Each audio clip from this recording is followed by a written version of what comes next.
Using a combination blade with a -2 degrees. And I didn't talk about that. The -2 degrees, most of the blades have a hook, and this one has a hook to it. The ones that we try to buy, and they're down in the other shop, instead of having a hook to them, they actually go -2 degrees back. And what that does, it keeps the saw from falling.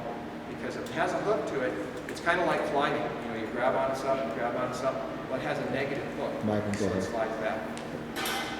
Hand him a test. Oh, He's got to go. He's got to be good. okay. Mr. K, would you hand him a test? And then you can take that test home and then bring it back tomorrow. And we'll correct it. Okay. Yeah. Thanks, Michael. So that's the -2 degrees. The blades are not really any more expensive, but they're real particular to power miter saws and radial arm saws. Cutting as fast as you can to keep the power miter saw motor from heating up. Okay, we wouldn't want you to do that. Cross arm cutting. Okay, sometimes you want to cut and the material off to that side. You got to hold it. And so right hander might have to cut with his left hand. Not do this. This is cross arm cutting. Get a partner. Yeah, good part. Take your board. This happens a lot. If you're in a cut here and you don't like it, take your board, flip it around. I do this all the time. Now I can cut with my right hand. I have more control. Same with the circular saw. You may want to, instead of cutting here, if it's not, this is the waist side, I may cut over here with my blade, which will be on the waist side of my line. So just kind of think ahead on how you make that cut. Using power tools in the presence of flammable liquids or gases would be good. A lot of refinery work in town. I'm sure you understand that. Using tools and equipment that is grounded and or ground fault protected. GFCI, same. Cutting procedure. When using the power miter saw, sliding rail saw. That's this guy right here. It says pull the saw out to the extended position. Lower the saw blade down to the table, okay? Start the motor and push the saw back to the fence with a steady speed and control.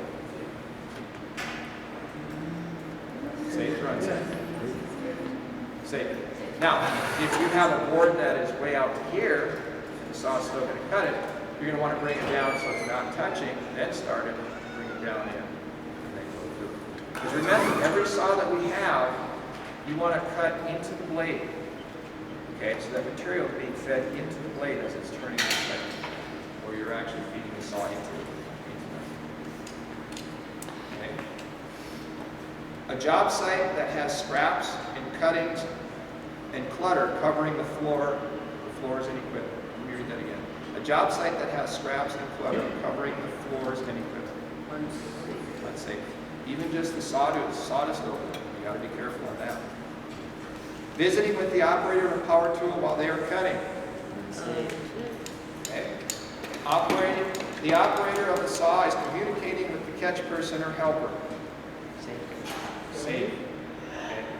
They're communicating what they're expecting them to do to help them make their cut. You understand the difference between the two questions? One is communication, preferably about the job. Right? The other one is visiting means you're yakking, that's BS time, right? And then the last one, the operator of the power miter saw holds the blade down on the board to mark the alignment of their cut and turns the saw on. Okay.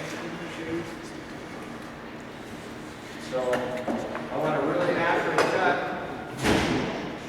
And so I line up that tube right on my mark, hold it there, and I pull the trigger.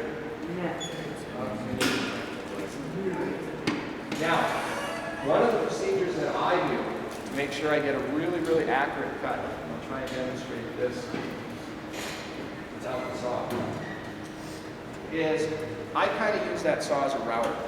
Okay? When I make a mark, I make a straight mark away from my tape measure, and then I put a crow's foot on it. And the crow's foot does two things. I want to talk about this. The crow's foot identifies my mark. Okay? But also in carpentry school, we learned, Mr. K and I, and Mr. Lehman probably, is that crow's foot designates the waist side of the board. So when I cut, for me, I want my blade on the side that I put my crow's foot. So when I start up my saw, I'm going to start up my saw somewhere over here, and I'm going to cut way back in the waist side of the board. Okay? So I'm starting my saw way back here, and that's the actual line I want to achieve. So what I'll do is I'll start up the saw, and I'll cut, raise the saw just a little bit, bring it back. You can see how my hand is here. I'm just bringing it back just a little bit, and I'll bring it back, and I'll cut. I may cut 4 times until that line disappears. Okay? And I can get to a 60 foot. I think this is paper right here. I can get that accuracy every time I cut by doing that. Now some of you guys are going to go like this, like you're shooting iron sights. Okay? Okay, you might not be quite as accurate as you want. Some guys are going to drop it down to where the tooth lines up, lift the saw, start the motor, and then make your cut. That's okay. But if you want a super accuracy, you may do like I do. You may start away from the line, cut just a little bit, just so you can mark it with the saw blade, cut, and then work your way into your line. Okay, that's all I got. Any questions on the power miter saw rail? Okay, let's see how far we get on the test.